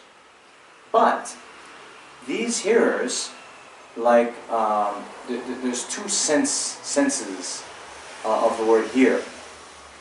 One is, in that last life when they attain nirvana, they necessarily will have heard the Buddhist teachings, as opposed to the so-called solitary realizers, the Pratyeka Buddhas, who in their last life before attaining nirvana necessarily do not hear the teachings. Okay? So they hear the teachings in their last life before nirvana, not enlightenment, nirvana. But the other thing is, you know, they call it te drok in Tibetan, means they can show up at Mahayana teachings, okay? Even though they're not really practicing the Mahayana, they can show up to Mahayana teachings, and then when they meet people who are interested in the Mahayana teachings, they can even teach it to them. You know, they can repeat what they've heard from others, even though they're not really practicing them themselves. Okay? So that's why, you see, there's this one sutra that mentions that Shravakas, within the context of generating the spirit of enlightenment after others have exhorted some persons to adopt it. This is said in reference to persons being exhorted by others to adopt the spirit of enlightenment after Shravakas have encouraged them and created in them a sense of disenchantment with cyclic existence. Okay, so that's actually a different point than what I was thinking. Okay. So actually in this 10, okay, in general, Shravakas could give a teaching, right, where they talk about the benefits of bodhicitta, even though they're not bodhisattvas, right? That's possible. Here in the 10 Teaching Sutra, it says, persons are being exhorted by others to adopt the spirit of enlightenment after Shravakas have encouraged them and created in them a sense of disenchantment with cyclic existence. So this is a sequential thing.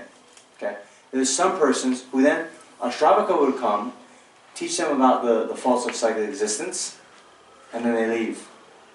Right, and then a Mahayana practitioner would come and teach them about bodhicitta. Right. So in general, it could be said for those people that they generated bodhicitta after the Shravakas taught them. Right? But they didn't adopt the vows of the bodhisattva from the Shravakas themselves. Naturally. Okay. Is that clear? It gets a bit technical. See, you have to understand. How can Shravaka give bodhisattva vows in any case? No, he can't. That's the point. He can... Cannot. He cannot. He cannot. He cannot. Cannot. He cannot. He cannot. Illa. Illa. Yeah. Okay?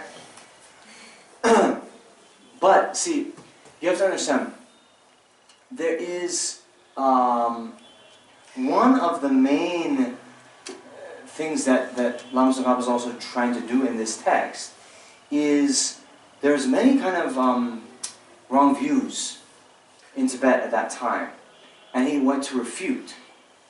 And so some of these wrong views would come actually from people would read text, and in this text, the 10 Teaching Sutra, it would say there are some people who generated enlightenment after the Shravakas taught them. So then they would mistakenly think oh, the Shravakas gave them Bodhisattva vows. But now he's clarifying, saying, what that means is, yes, the Shravakas taught them about the false of samsara, but then other people came and taught them about Mahayana, and then they took the Bodhisattva vows from that. Right? So,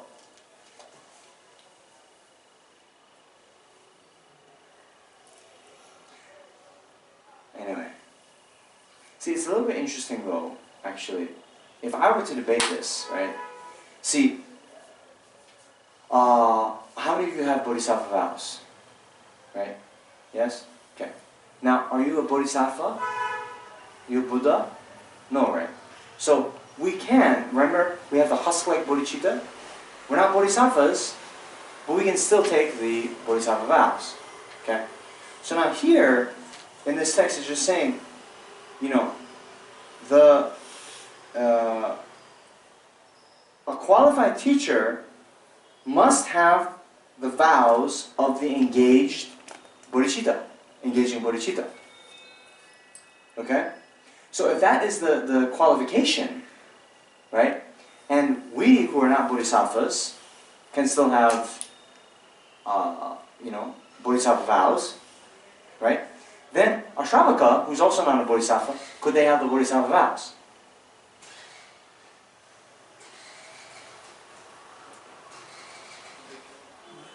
Why not? No. What? Why not? Then they will no longer be, I mean, if they practice and maintain those vows, then how will you call them Shravakas? They're not maintaining. They're not called a bodhisattva until they have uncontrived bodhicitta. Done. Okay? So they can have contrived bodhicitta.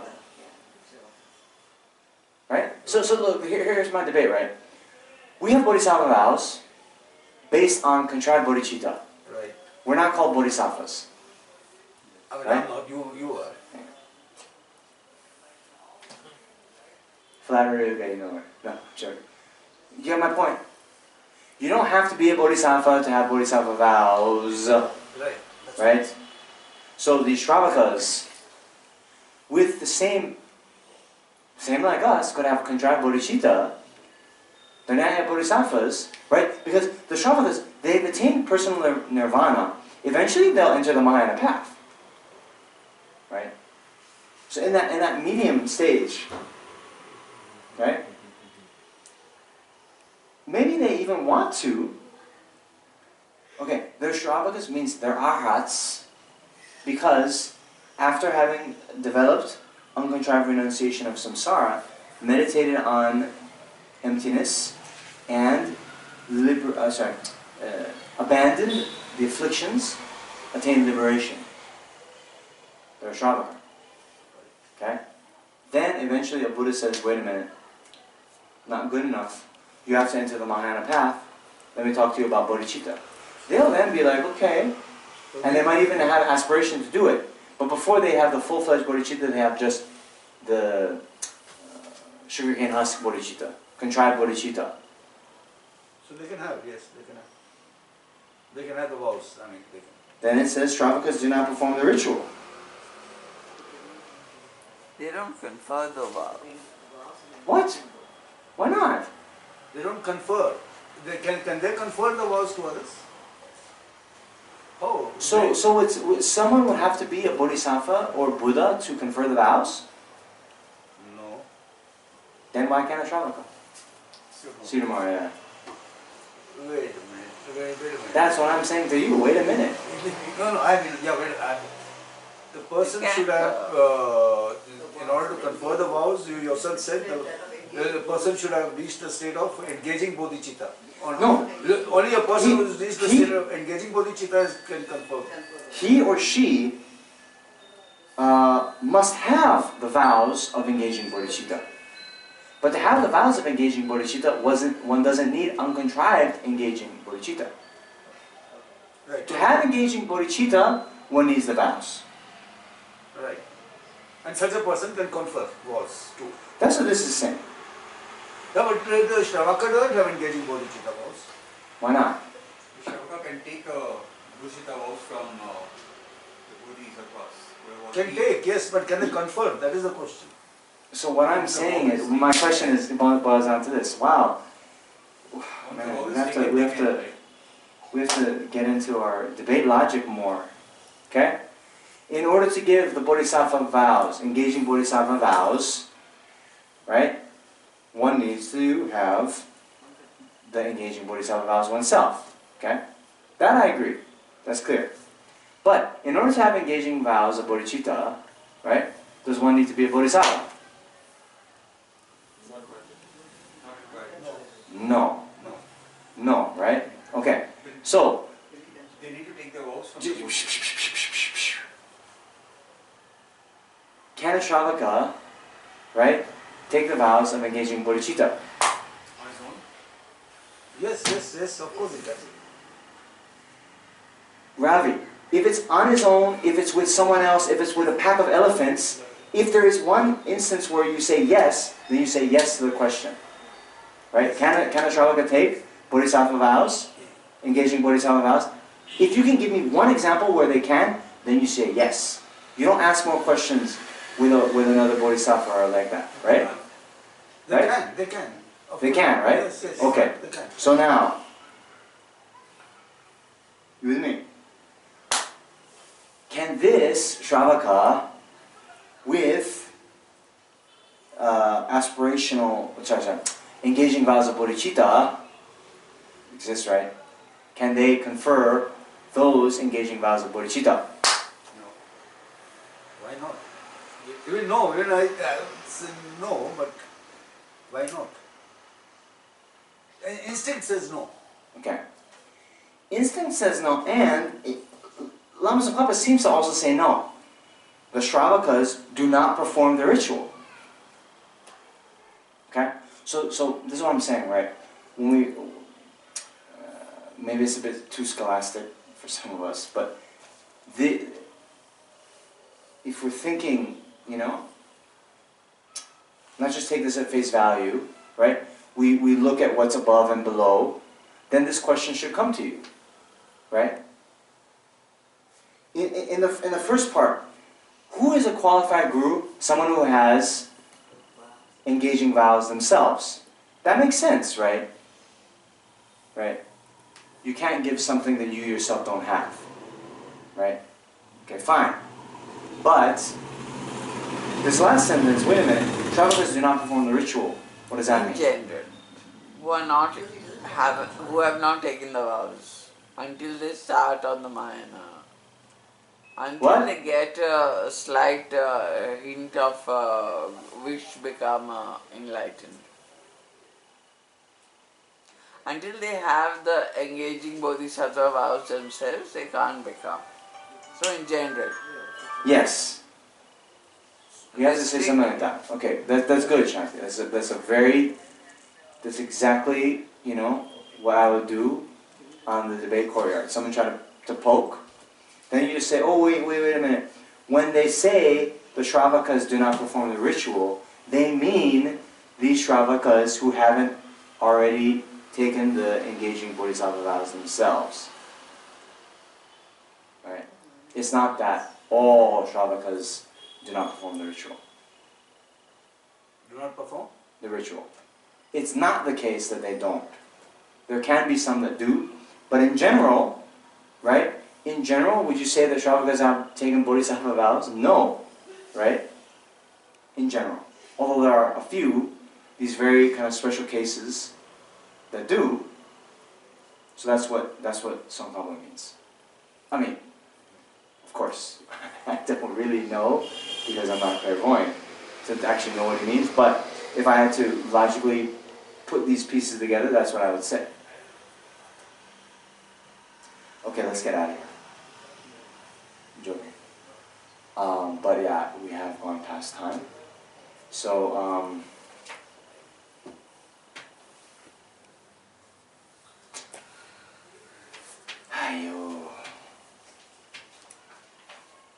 so anyway, we covered good material, good ground.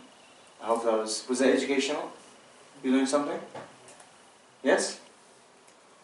Okay. Socket learned something, I hope. Oh yes. Okay, good. Then Though you left me more confused than I was. Good. Good. I was merely thinking one thing is. Well, then my job is done. You know. Yeah, mine starts now. Yeah, that's good. So anyway,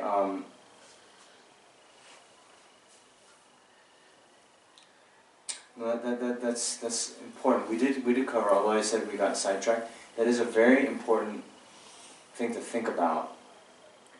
You see how these two things relate. And I know where you're coming from, Sake, where it's like, if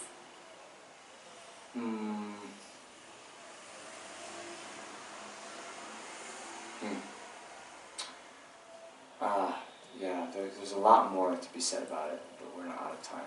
But let me just say this. I brought this down to you guys years ago, right? Where we were saying, you know, this mind of renunciation means the wish to attain, even the wish to attain liberation for oneself alone, right? Does that mind, okay, because the attainment of that mind and the attainment of the Hinayana path of accumulation is the same, right? Just like the uncontrived bodhicitta and entering the Mahayana path of accumulation at the same time, right? The wish to attain individual liberation from oneself alone, uncontrived, is simultaneous with the attainment of the Hinayana path of accumulation, right? So now, does that mind of renunciation necessarily realize liberation? Realize liberation? Yeah. How can we say? He knows what is liberation, but once he realizes liberation... No, I don't mean realize like attain. Then? I mean... Theory. To know what it is. Theoretical. Well, like... Scholastic. So, I mean, many of you, right, is there, okay, so there's one particular Buddha, right, Ratnasambhava, okay, is there a statue of Ratnasambhava on the table?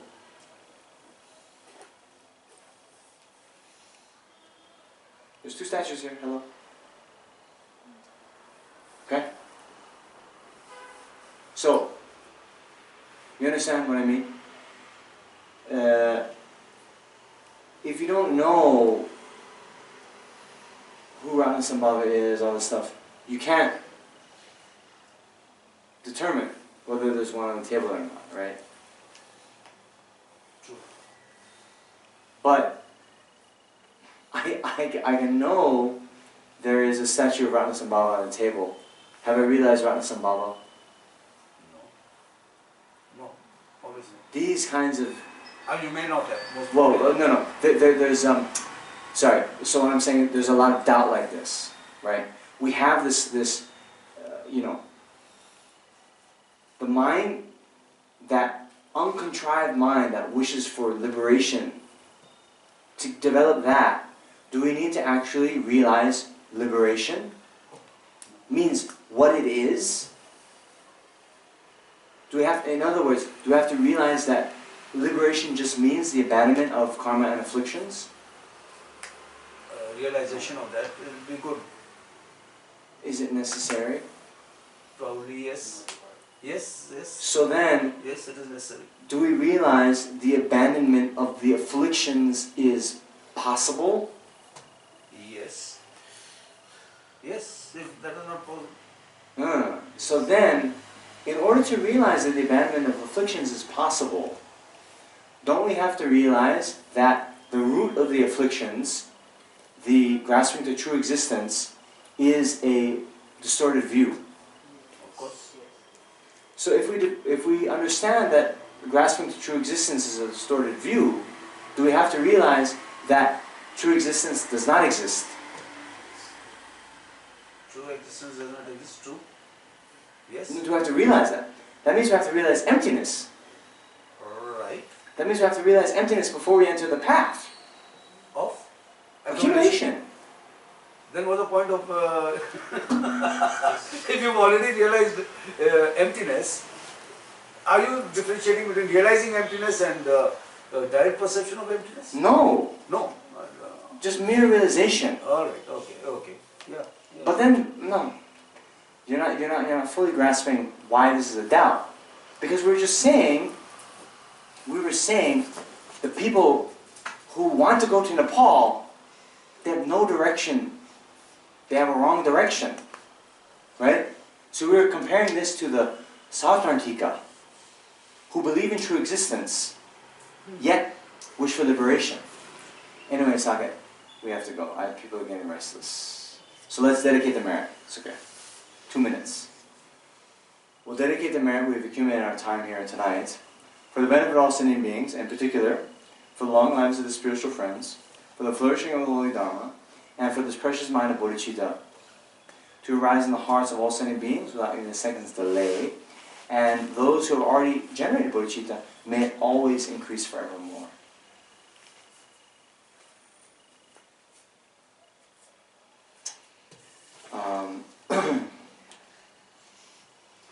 So those of you who are very, very new, it's okay. Though the taking of the Bodhisattva vows tomorrow is going to be, one, actually not from me, okay? Because I don't want to become your guru. And two, it's strictly optional, okay? Those of you who do want to do it, it does say that the students wash, put on good clothes, and so forth. So you'll see when the Dalai Lama gives Bodhisattva vows, then people will come in their, the Tibetans come in their nice clothes. Okay? I mean, all of you are dressed very nicely. I'm not saying anything about that. I'm just saying there is that tradition. So if you wish, you can, do that.